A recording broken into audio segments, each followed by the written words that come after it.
What is going on, everybody? We are back with another review, and this is a review for Season 1, Episode 4 of Alfred Hitchcock Presents, and it's called Don't Come Back Alive. It is directed by Robert Stevenson, written by Robert Dennis. Sidney Blackmer plays Frank Partridge. Virginia Gregg plays Mildred Partridge. Robert Emhart as Mr. Kettle. Irene Tedrow as Lucy, and Edna Holland as the librarian. So basically, this starts off with an older couple who are financially screwed, and in all the process, the main guy Frank ends up getting a job, but he doesn't start the job for a full month, and they need money now or they're going to get evicted. So they come up with a get rich quick scheme. Dyslexia is fun.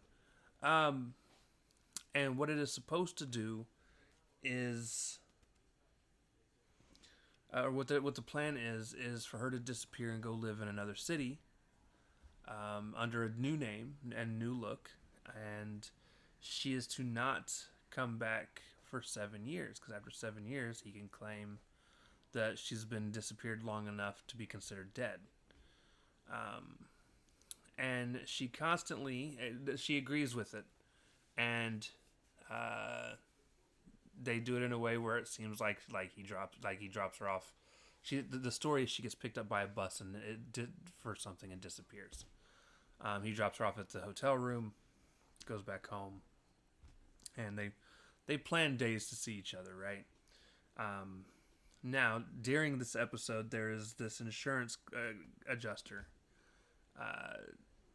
whose name is Mr. Kettle, and he is one of the most irritating human beings on this planet. And basically, what ends up happening is, over the course of the 7 years, almost any time he actually makes a plan to go see his wife, Mr. Kettle decides he wants to spend that day basically following and or irritating. This was also October 23rd, 1955 is when this released, by the way. But he wants to spend the day basically just being irritating. So, and following the guy around. Now, Mr. Kettle does think he killed his wife. He even goes as far as like digging up the entire backyard, coming up with different ways he thinks it could have happened and where the body could be hidden, and always in his face when he's on the phone to see if it's another woman talking, and so forth and so on. And of course, there are scenes where he's supposed to go visit his wife. There's a scene where he's supposed to go visit his wife for Christmas, but Mr. Kettle decides he's going to interfere and try and spend time with him instead. So Frank doesn't actually go, and of course, it feels like, at least to Mildred, that he's standing her up, right?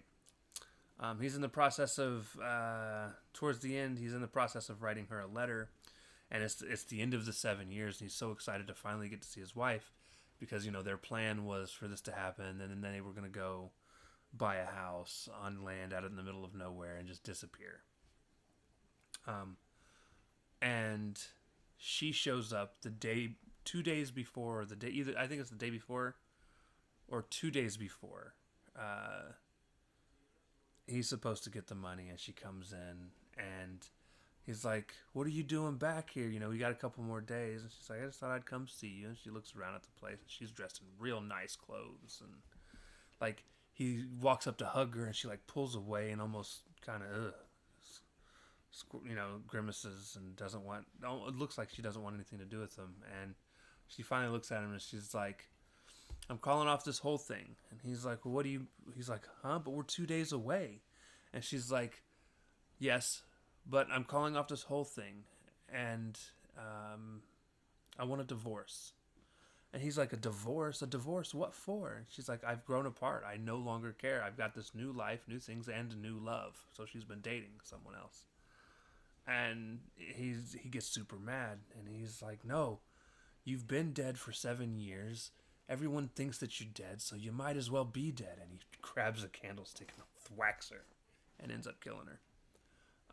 in the process of all that, she, after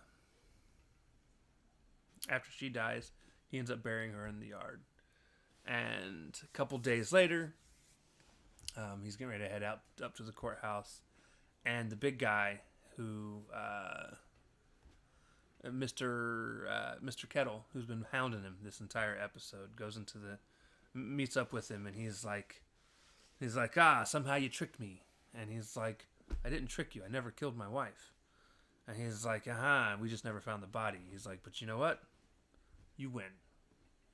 He says, however, I did notice that you've been, I look and I can see that you've been working on your garden a little bit. And he's like, yes. And he's like, well, while you're gone, I'm going to help finish it up. And he's like, no, you don't have to do that. He's like, no.